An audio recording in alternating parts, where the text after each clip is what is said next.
पग अवनी कठोरा, कि कभी पलंग पर है और कभी सास गोद में ले लेती है।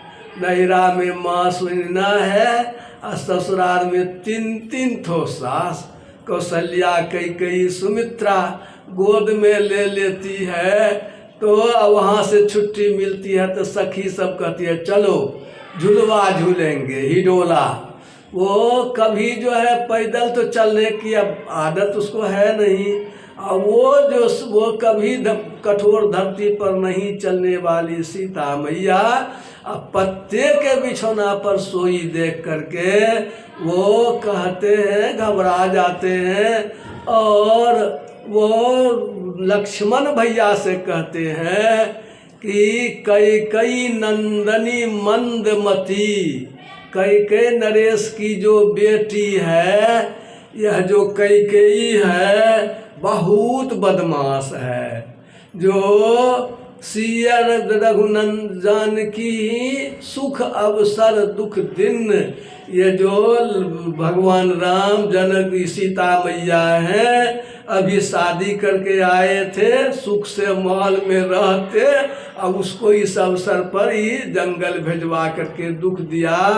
बहुत बदमाश है कैकेयी, ये कह रही है। उसी पर लक्ष्मण जी ने जवाब दिया, भैया अफसोस मत करो, काहुन को सुख दुख कर दाता, निज कृत कर्म भोग सुनु भ्राता। है भैया, कोई किसी को सुख दुख का देने वाला नहीं है, अपने ही कर्मों का फल लोगों को भोगना पड़ता है। तब पूछा भाई कैकेयी की पीछे बहुत बदनामी हुई, उसने कौन कर्म किया था?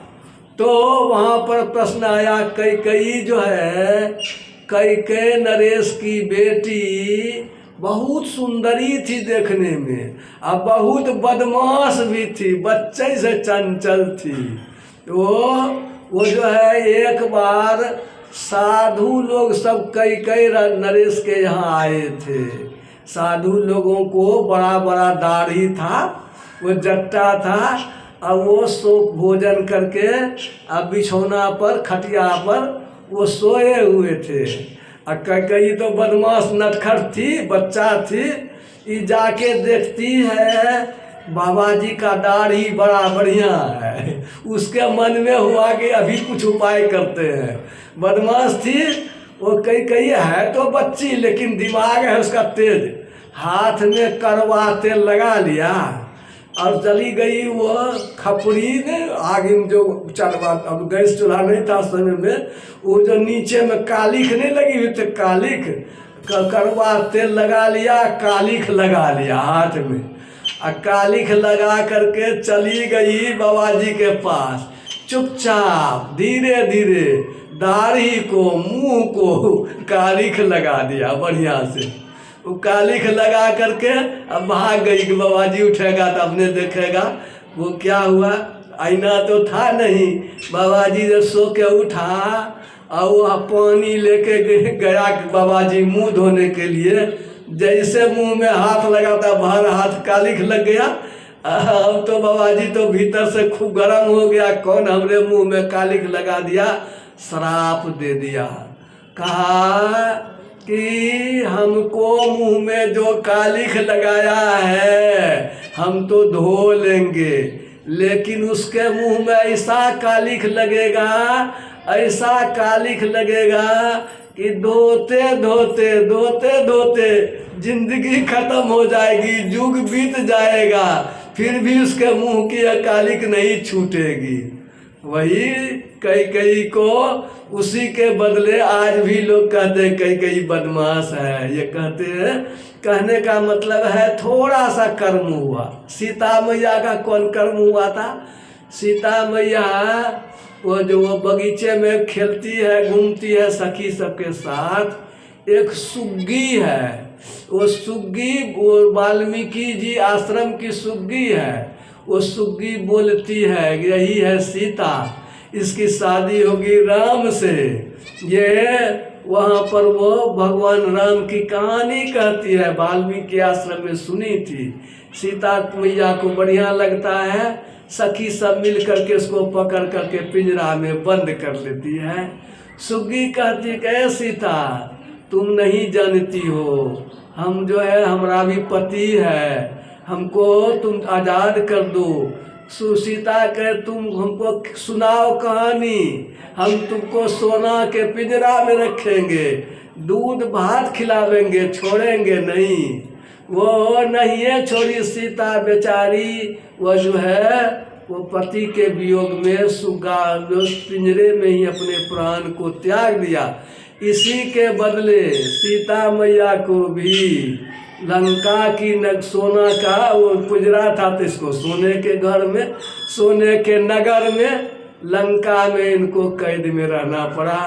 भोजन कराने के लिए पार्वती मैया आती थी, खीर बना करके देती थी खाने के लिए सीता मैया को। यानी जैसा किए वैसा कितना गुनाहों के मिला। वैसे भगवान राम है, नारद बाबा को शादी नहीं करने दिए थे, तो नारद बाबा ने श्राप दिया था, हमको शादी नहीं करने दिए हैं। जैसे हम विवाह में व्याकुल हो रहे हैं ब्याह के लिए, वैसे आप भी पत्नी के वियोग में व्याकुल होइएगा। तो जंगल जाएंगे तब न व्याकुल होंगे। सबको अपने अपने कर्मों का फल भोगना पड़ता है। बोले लखन मधुर मृदु वाणी, अज्ञान विराग भगति रस सानी। यही कहा गया। ज्ञान किसको कहते हैं? जहाँ कोई अहंकार नहीं हो। ज्ञान मान जह एकौ नाही, देखे ब्रह्म समान सब माही।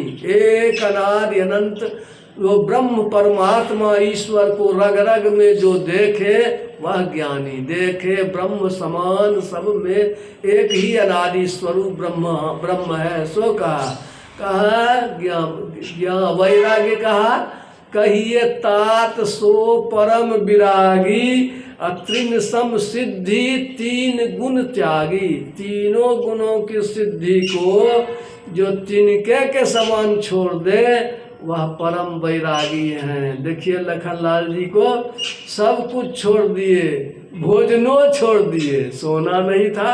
माँ ने कहा था कि देखना बेटा, भगवान राम को सपने में भी कष्ट नहीं हो। तो लखन भैया ने कहा था, माता जब तक जगे रहेंगे तब तो हम नहीं होने देंगे, और सो जाएंगे तब तो होश में नहीं रहेंगे, तो होश रहेगा तब न। तो तुम कहती हो तो हम सोएंगे नहीं, और नहीं सोएंगे तो भोजन करेंगे तो नींद भी नहीं करेगा, इसलिए भोजन भी नहीं करते हैं। और उधर मेघनाद को वरदान था कि जो आदमी 12 बरस तक वो जो है भोजन नहीं किया हो, 12 बरस तक सोया नहीं हो, 12 बरस तक पत्नी का मुंह नहीं देखा हो, वही आदमी मेघनाद को मार सकता था, दूसरा नहीं मार सकता था। तो मेघनाद को कौन मारता? लक्ष्मण जब तक नहीं सहेगा तो भगवान राम तो नहीं मार सकते। इसीलिए यह काम पूरा करना है। तो ये वैरागी है लखन भैया। भक्ति रस, भक्ति कहते हैं ईश्वर समर्पण के भाव को। यो सेवा का नाम भक्ति है। सेवक वैसी सेवा करे जिसका जीव तिसु आगे धरे।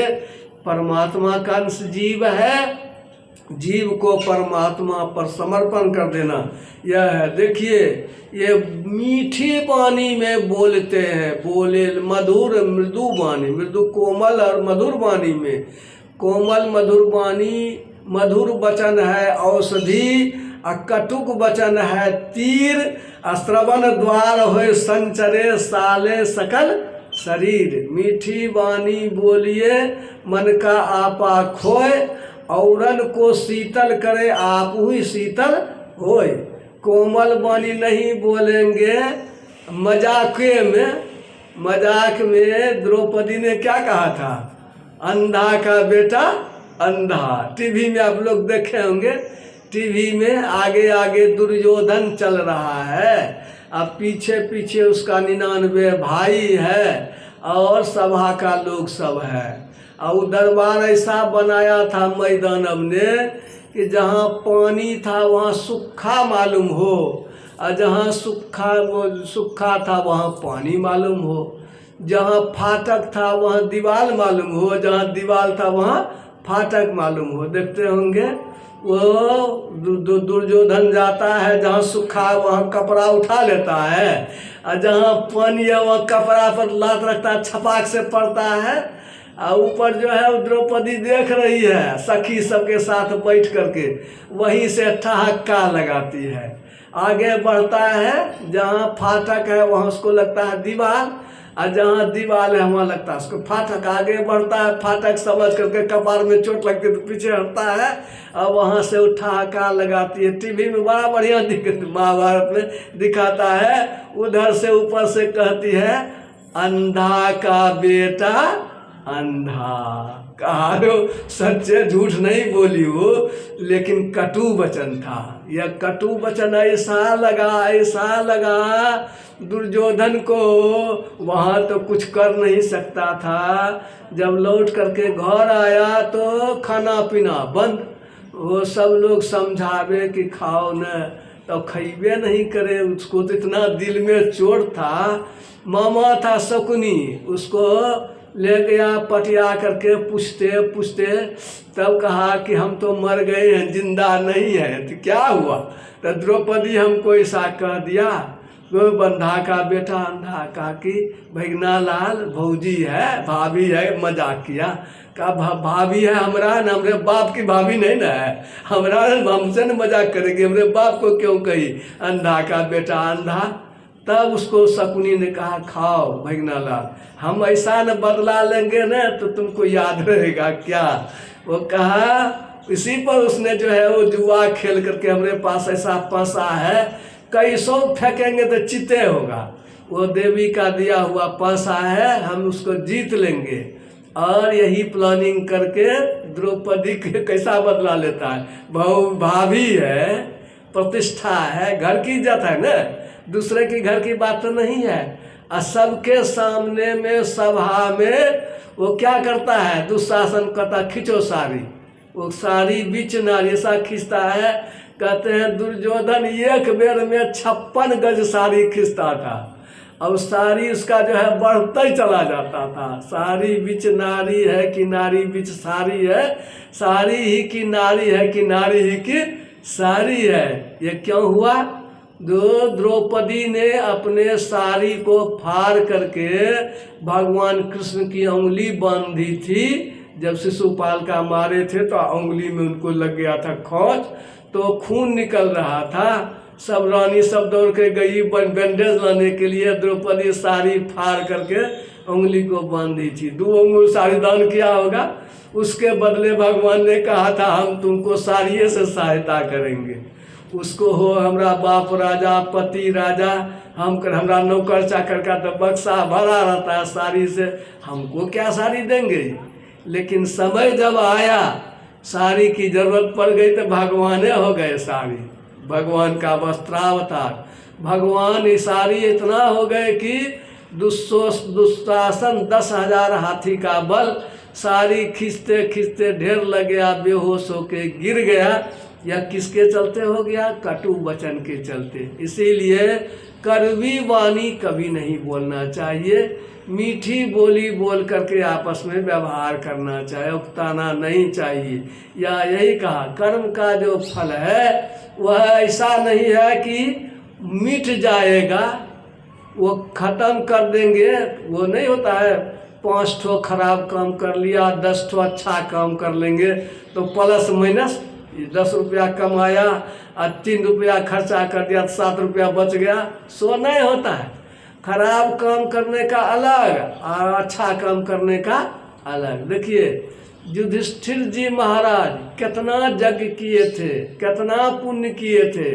युधिष्ठिर जी महाराज के पुण्य का अंदाजा नहीं, एको ठो छोड़े हुए नहीं थे दुनिया में तीर्थ करने के लिए। ऐसे भी धर्मात्मा कहे जाते थे।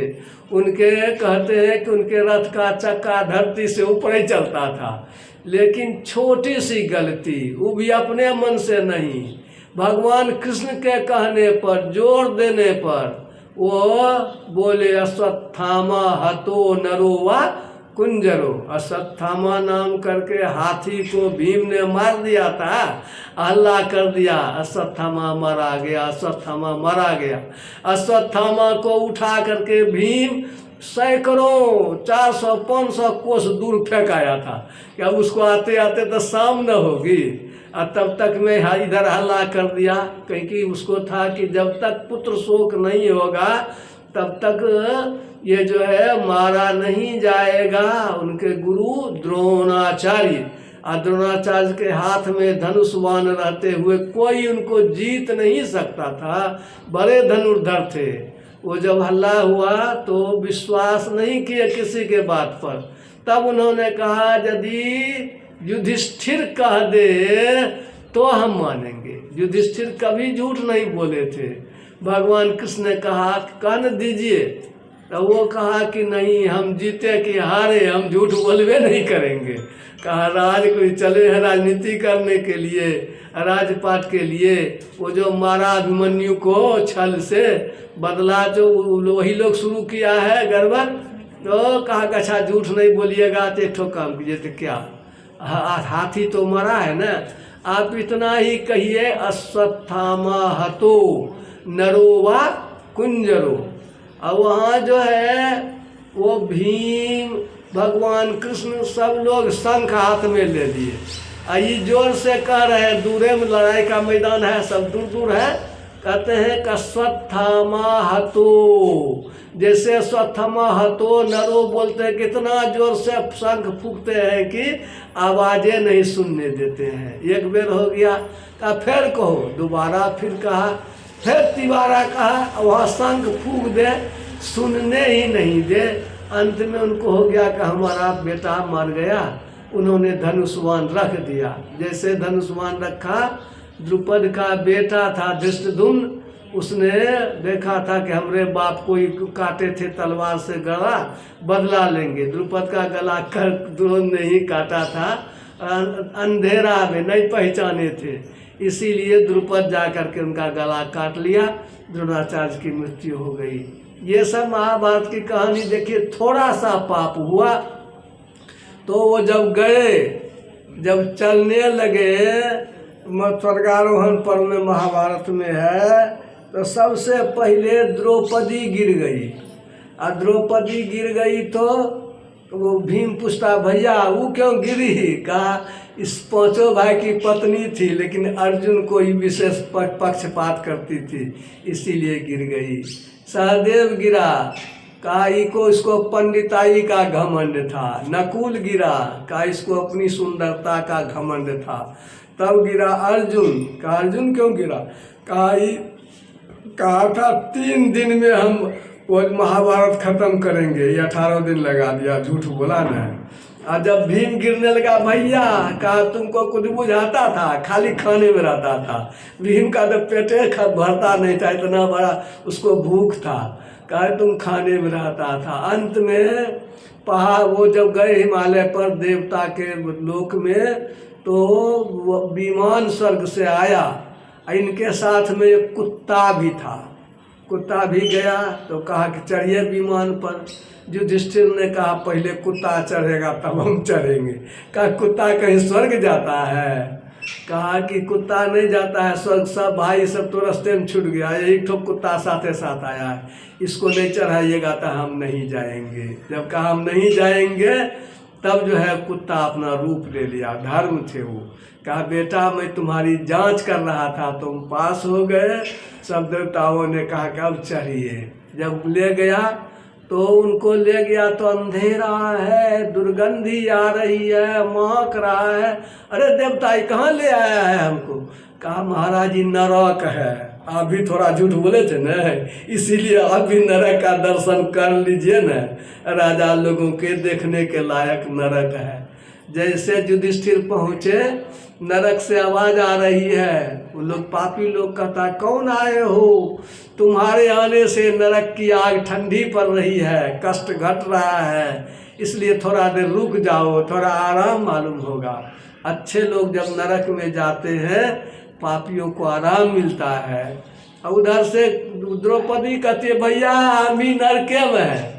अर्जुन कहता है, भीम कहता है भैया हम लोग ही नरके में है। अब वो जो है जब कहता है देवदूत की हो गया आपका 48 मिनट, 2 घड़ी जो है ना आपको था, चलिए। कहा अब हम नहीं जाएंगे। तो क्यों नहीं जाएंगे? कहा मेरे रहने से इतने सारे लोगों को सुख होता है, हम ही को न दुख होता है। कहा कि आपको दुर्गंधी है, कष्ट है। कहा होने दो, हम इसी दुर्गंध में रहेंगे।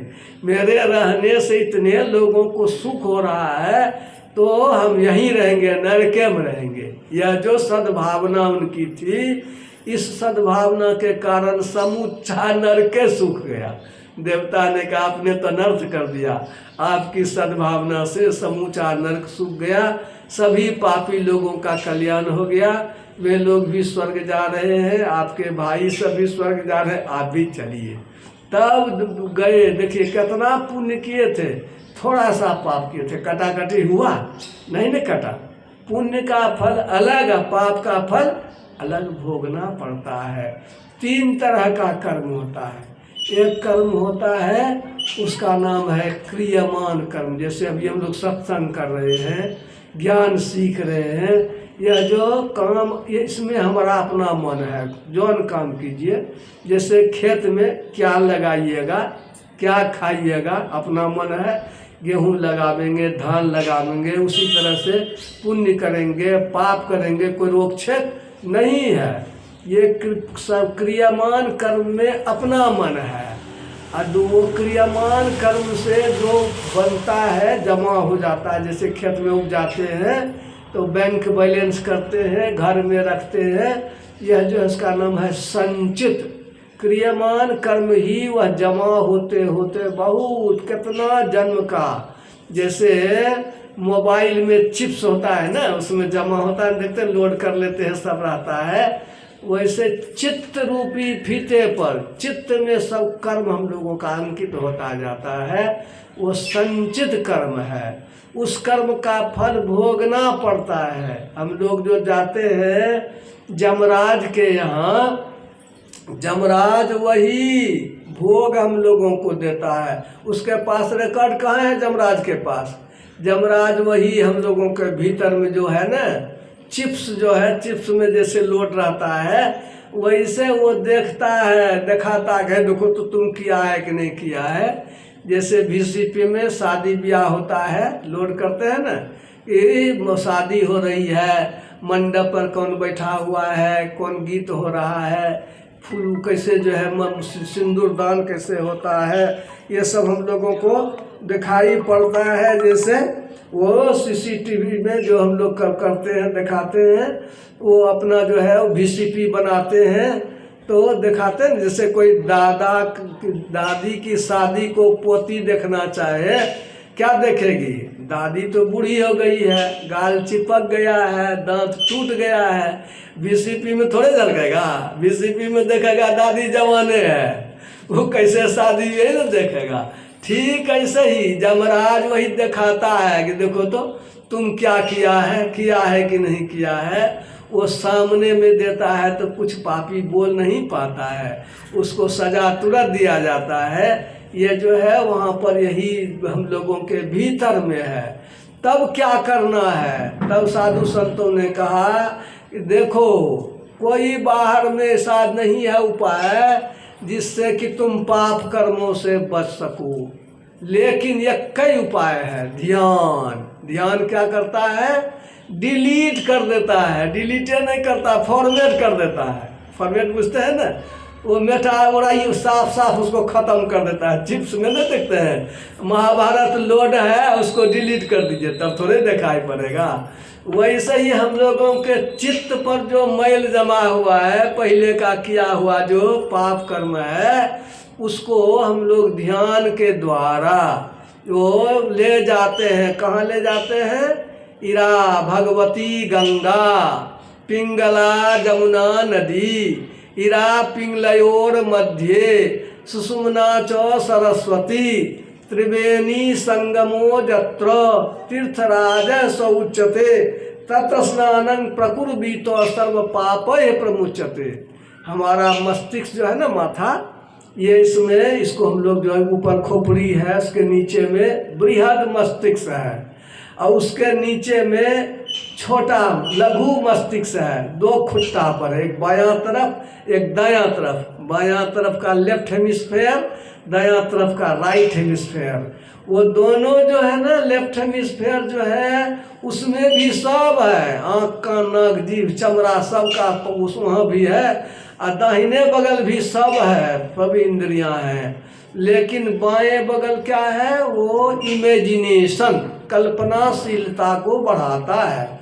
दाहिनी तरफ का जो मस्तिष्क है रियल परसेप्शन, वास्तविकता का दिग्दर्शन कराता है। उस दोनों का संगम कहाँ है?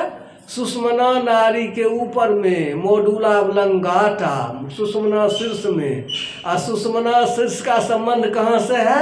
आँखों को घुमाने वाली पेशी से सुषुम्ना शीर्ष का संबंध है। इसलिए हम लोग आँखें बंद करते हैं और तब वहाँ मन को जमा करते हैं गुरु के लिए।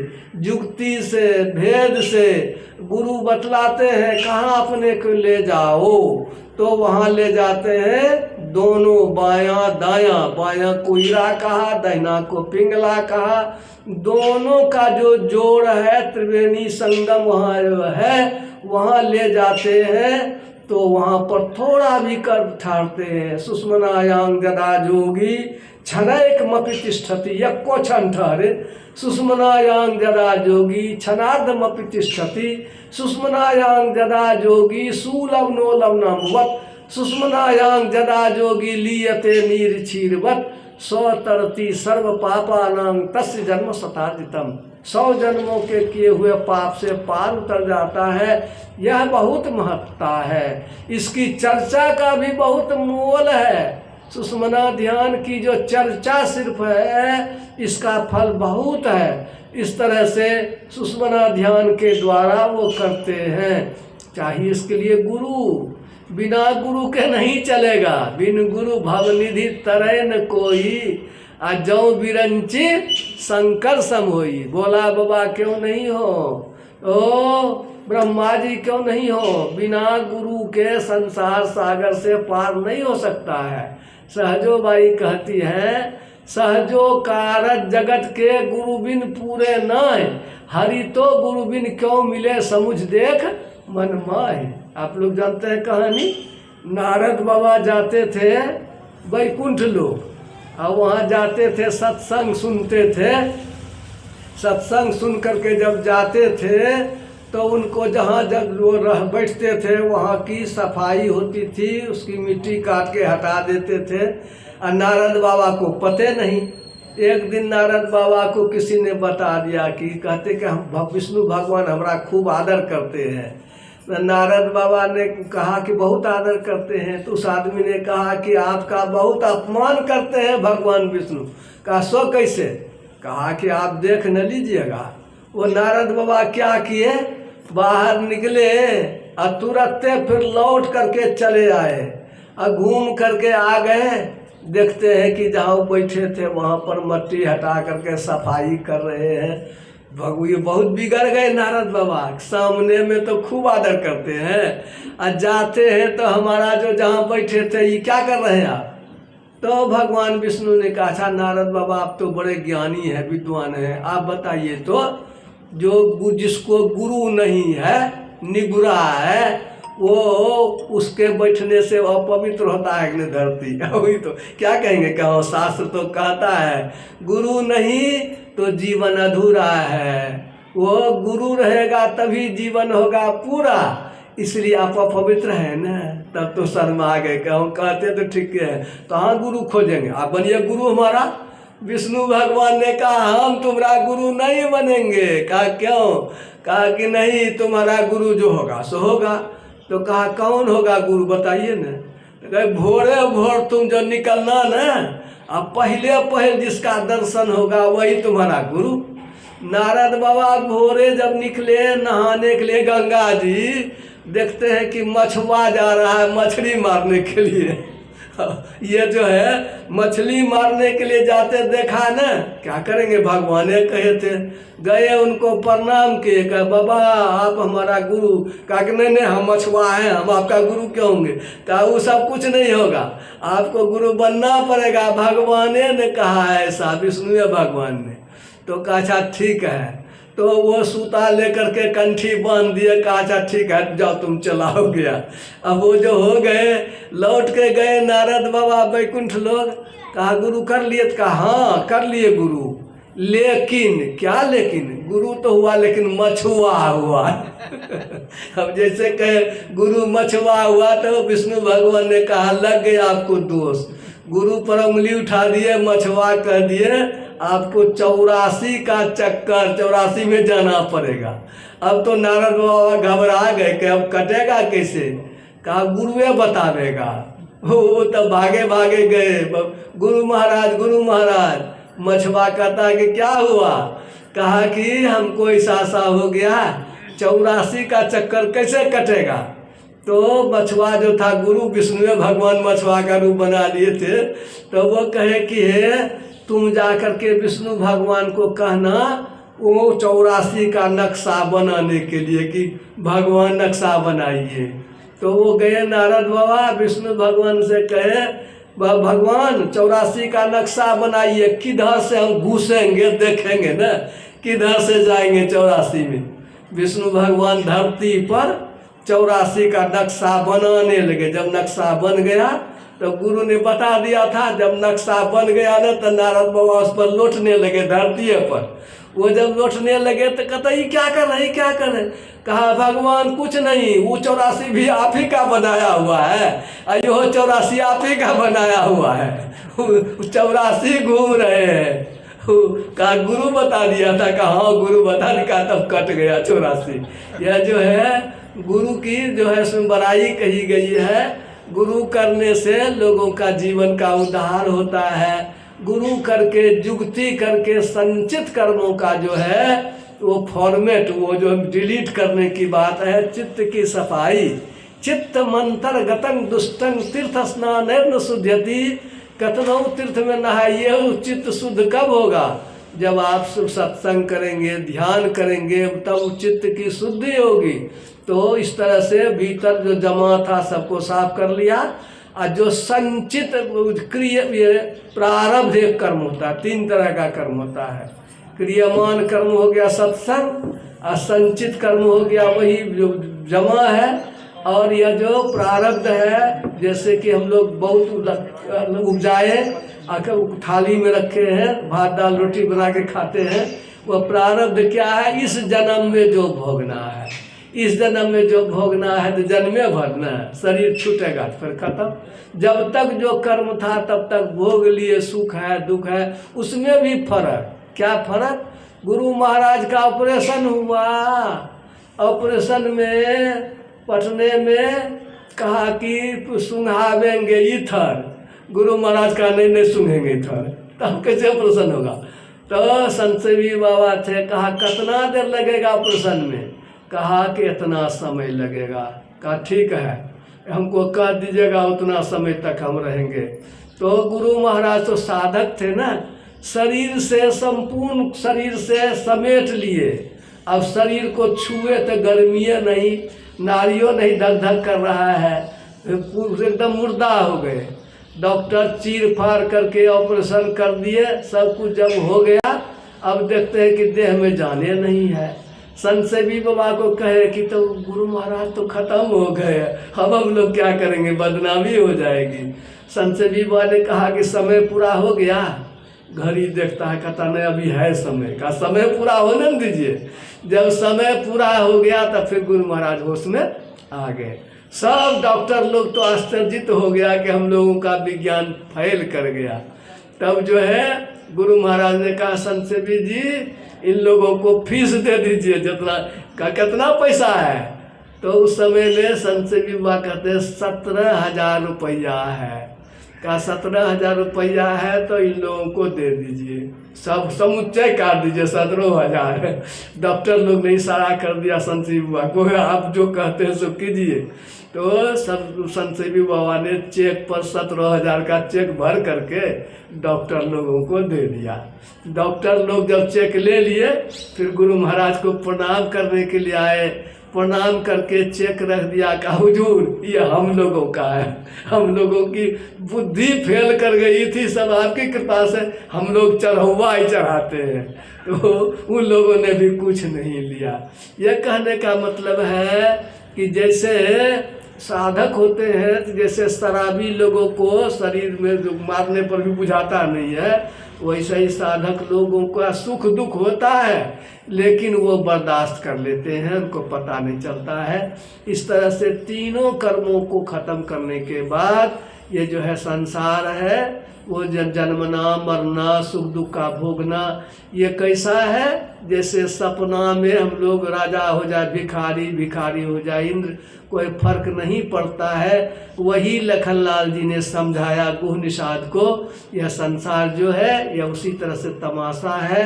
हम लोगों को चाहिए कि हम लोग जो सत्संग के ज्ञान को सुने समझें, जीवन में उतारें, शुभ काम क्या है अशुभ काम क्या है, किससे हमारा कल्याण होगा, किससे हमारा उद्धार होगा, गुरु की तलाश करें। सवेरे हम लोगों ने वेद मंत्र में पढ़ा था, सच्चे गुरु की खोज करें और उनसे उपदेश लेकर के अंतर में जो ईश्वर का प्रकाश है, महान ज्योति और दिव्य गुण युक्त अनाहत नाद, उसको अंतर में प्राप्त करके अपना लोक और परलोक दोनों को हम लोग कल्याण करें। आगे बहुत विषय की चर्चा भी बाकी है, भक्ति के बारे में कहना है और जीवन के संबंध में सारी चर्चा करनी है।